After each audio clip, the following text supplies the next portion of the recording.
Imagine a people who left no books, but carved their legacy into the soul of Europe with swords, symbols, and sacred stones, feared by empires, deeply connected to nature, and surrounded by mystery to this day. Historians still ask, who were the Celts, really? This is the story of the Celts, a warrior people, spiritual, wild, and free, walking between the world of the living and the world of the gods. And if you're someone who loves uncovering the forgotten secrets of our world, go ahead and hit that like button and subscribe, because this journey is just beginning. When we think of the Celts, what comes to mind? Blue-painted warriors screaming into battle, enchanted forests, hooded druids performing strange rituals. Those images aren't entirely wrong, but the real story is far deeper and much more fascinating. The Celts were not a single nation or empire. They were a collection of Indo-European peoples who lived across vast parts of Europe for centuries. What united them wasn't a flag or a king, but rather a shared language family, cultural practices, religious beliefs, and a distinct worldview rooted in nature, honor, and the unseen world. The name Celt comes from the Greek word keltoi, used by classical authors to describe these peoples. But the Celts themselves never used that word.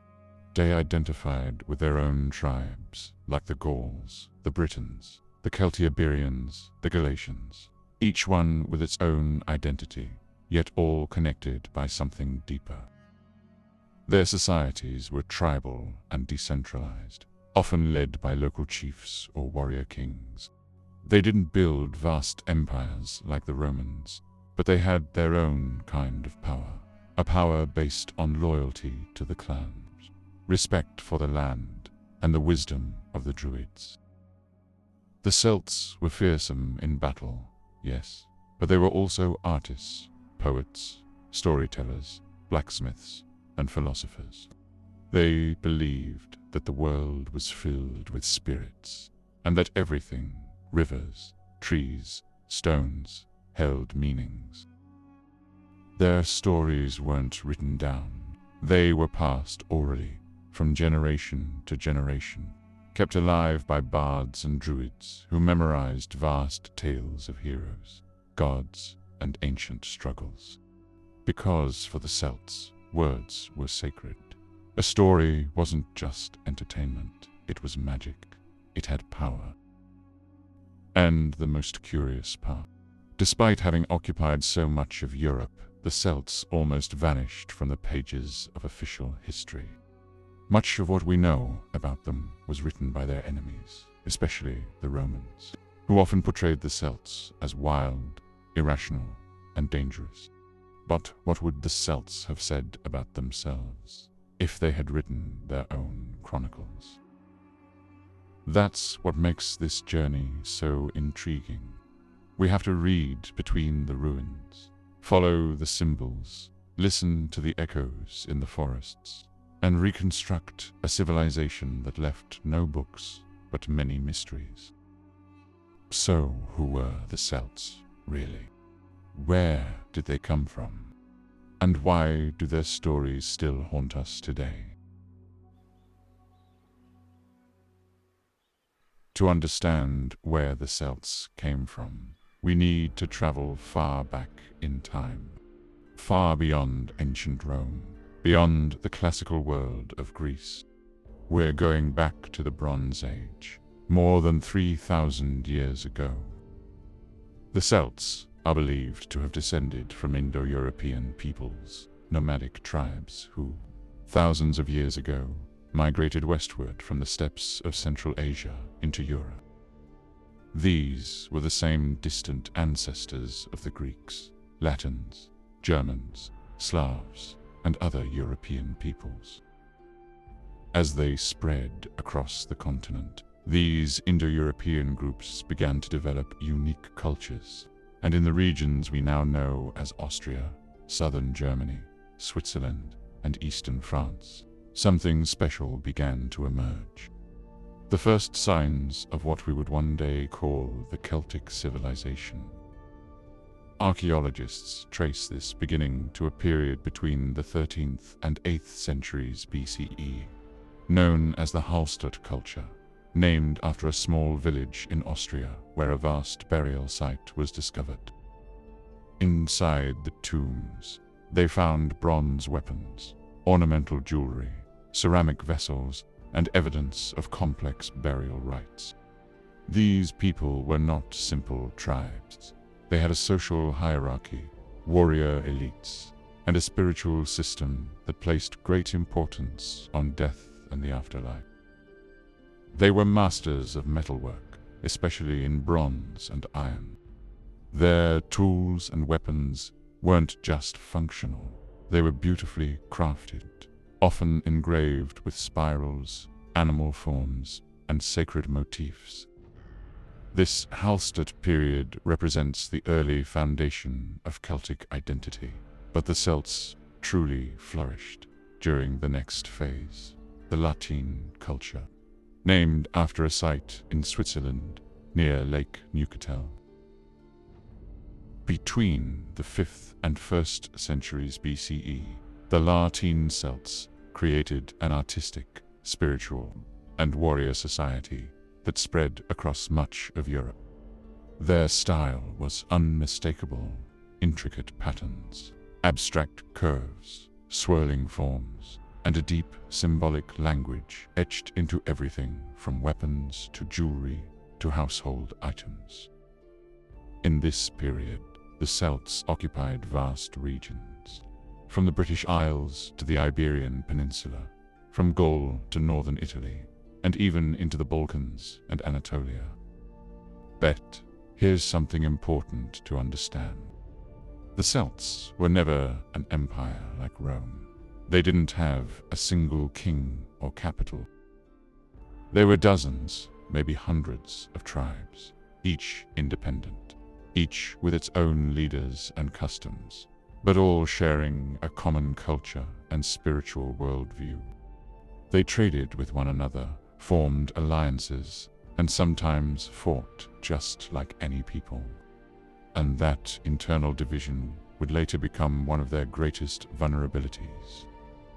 Even so, during this Latine period, the Celts were at their peak. They were powerful, respected, and feared by neighboring civilizations. Their knowledge of metallurgy, their mysticism, and their warrior reputation made them one of the most influential cultures in pre-Roman Europe. During the centuries that preceded the rise of Rome, the Celts were already on the move. And it wasn't a small movement. They crossed forests, rivers, and mountains, occupying regions far from their origin in the Alps. With a growing population, a warrior spirit, and an incredible ability to adapt, the Celts began to migrate in all directions. They didn't do this with massive armies or imperial strategies. Their expansion was more like a living tide of warriors, traders, and families, traveling, settling, and blending with local cultures. In the west, they reached the Iberian Peninsula, where they merged with native peoples and gave rise to the fierce Celtiberians. These tribes, centered in what is now Spain and Portugal, would later be known for their resistance against Roman conquest. In the north, they crossed the English Channel and settled in the British Isles, especially in Scotland, Ireland, Wales, and England. The Celtic presence in these lands was so strong that even today, Celtic languages are still spoken, like Irish Gaelic, Scottish Gaelic, and Welsh. In the east, they pushed into the Balkans and reached what is now Turkey, where they founded the region known as Galatia. Yes, the same Galatia mentioned in the Bible in the letters of St. Paul. The Galatians were Celts. And in the south, the Celts entered Italy and even threatened the city of Rome itself. In 390 BCE, a group of Celtic warriors, led by a chieftain named Brennus, invaded Rome and sacked the city. One of the most humiliating episodes in Roman history. But the Celts didn't just spread with fire and sword. They also built cities, the so-called oppida, fortified urban centers that served as hubs of commerce, politics, and spirituality. One of the most famous oppida was Bibracte in what is now France. Built on top of a mountain, it had well-planned streets, workshops, temples, and market areas. These settlements reveal how organized, artistic, and connected Celtic society really was. The Celts engaged in trade across Europe, exchanging salt, amber, gold, cloth, tools, and wine. They interacted with Greeks, Etruscans, and Carthaginians. But as with any cultural expansion, contact also meant conflict. And that's where things start to heat up, when the Celts come face to face with powerful empires like Rome, who were not willing to share the world with anyone. The Celts, with all their power, courage, and connection to nature, were about to face a relentless enemy, the Roman Empire. It all began with a deep wound for the Romans. In 390 BCE, the city of Rome was invaded and sacked by the Senones, a Celtic tribe led by the warrior Brennus. The Romans were humiliated, defeated. According to legend, when the Celts demanded gold as payment to leave the city, the Romans complained about the weight of the scales. That's when Brennus threw his sword onto the balance and said, "Vi victis, woe to the vanquished." That moment scarred the Roman soul. From then on, Rome would never again trust the Celts, and they would vow revenge. But for centuries, the Romans couldn't completely push the Celts out. In fact, the tribes continued expanding across Gaul, northern Italy, Spain. The turning point only came in the 1st century BCE, with a name that would change the course of history: Julius Caesar. From 58 to 50 BCE, Caesar led the Gallic Wars, a brutal military campaign to subjugate the Celtic tribes of Gaul. Over these years, hundreds of thousands of Celts were killed, enslaved, or forced into submission. But they didn't fall easily.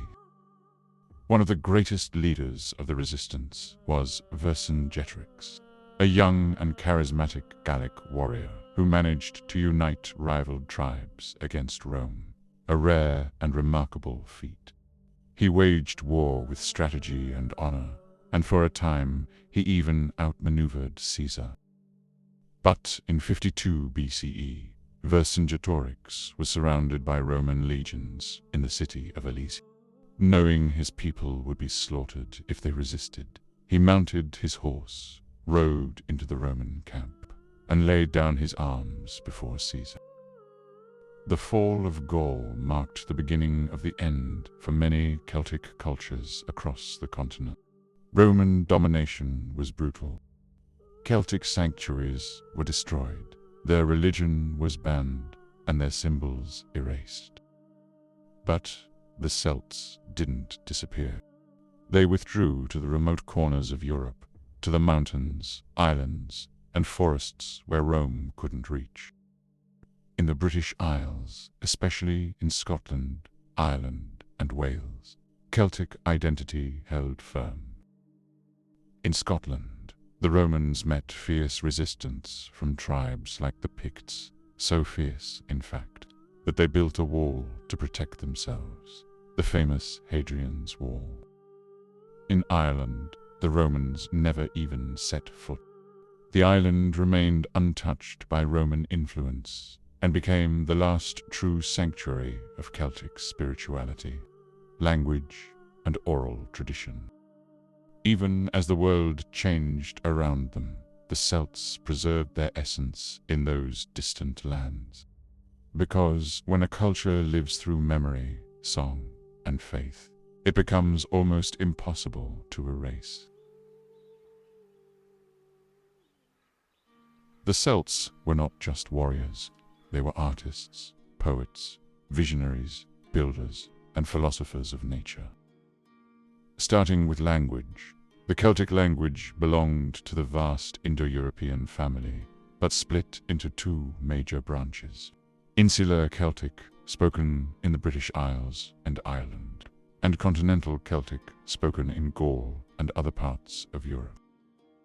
Although Continental Celtic has disappeared over time, the insular branch survives to this day in languages like Irish, Gaelic, Scottish, and Welsh, a true linguistic miracle.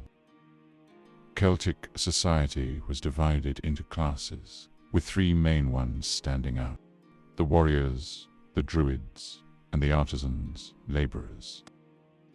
The druids held a special place. They were more than priests. They were astronomers, doctors, advisors, philosophers, judges, and guardians of oral tradition. They didn't write down their teachings. Everything was memorized and passed down from generation to generation. Celtic art was symbolic and full of mystery. They avoided human figures and preferred abstract forms, spirals, interlaced knots, and sacred animals. Everything had meaning. Spirals represented the cycle of life, death, and rebirth. And when it came to weapons, the attention to art was almost ritualistic. Swords decorated with sacred symbols, shields with hypnotic patterns, even bronze helmets shaped like animal horns or sacred birds. To the Celts, going to war wasn't just about territory. It was about honor and spirituality. They believed dying in battle was a way to transcend, and many warriors fought naked, covered only in blue war paint as a sign of courage and defiance toward the enemy. Daily Celtic life was deeply connected to nature. They lived in villages made up of circular houses built from wood and straw, surrounded by palisades or earthen walls. Time was marked by the harvest cycles, the phases of the moon, and the changes of the seasons. Religion was present in everything, in rivers, in trees, in stones, in animals. The Celts didn't build grand temples like the Romans. Their sanctuaries were open air, sacred groves, natural springs, ceremonial hills.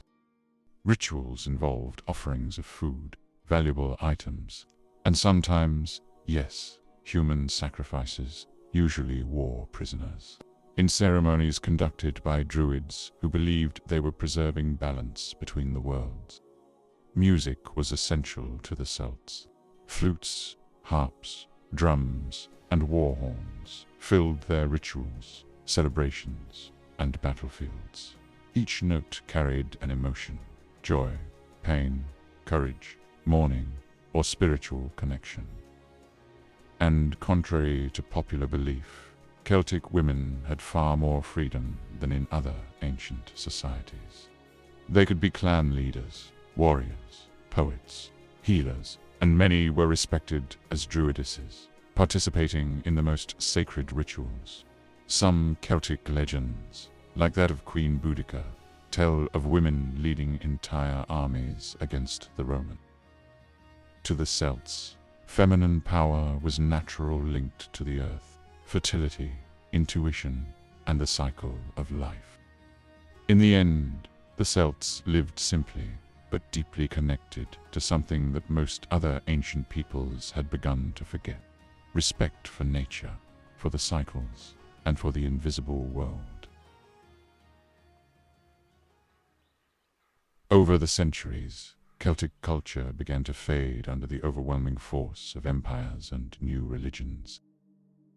The Roman conquests on the European continent silenced the Druids, destroyed Oppida, banned rituals, and turned sacred symbols into superstitions. Later, the Christianization of the British Isles erased what remained of the ancient Celtic gods. Christian monasteries replaced sacred groves. Myths were rewritten, adapted, or simply forgotten. And the Druids themselves, once feared and revered, came to be portrayed as primitive pagans. But even amid the destruction, something endured. The stories, the songs, the names of rivers, mountains, and places. The oral legends that survived within families, whispered around the fire. And when Europe entered the Middle Ages, it was precisely in the manuscripts of Irish monks who had learned the art of writing that many Celtic myths were preserved. Ironic, isn't it? The very faith that came to erase the old ways ended up preserving part of them. Today, even after centuries of domination and silence, the Celtic soul still lives. It echoes in the languages that survive, like Irish, Welsh, and Breton. It's present in traditional music, ancestral dances, in festivals like Samhain, which inspired modern Halloween. It's also in the symbols we see in tattoos, jewelry, books, and films, like the Triskelion, Celtic knots, or the triple spiral. And it lives above all in the legends, in the stories of kings, queens, gods, heroes, magical creatures, and enchanted forests. Stories that still fascinate us today, even if we don't know where they came from. The Celts may have lost wars. They may have been persecuted, erased, distorted. But they were never forgotten. Because those who live in stories never truly die. And this was just the beginning. In the next video, we'll dive deep into the most mysterious and magical side of the Celtic world. Their gods, their myths, enchanted creatures, and secret rituals. If you want to continue this journey with me, leave a like, subscribe to the channel, and turn on notifications, because the world of the Celts is only beginning to reveal itself.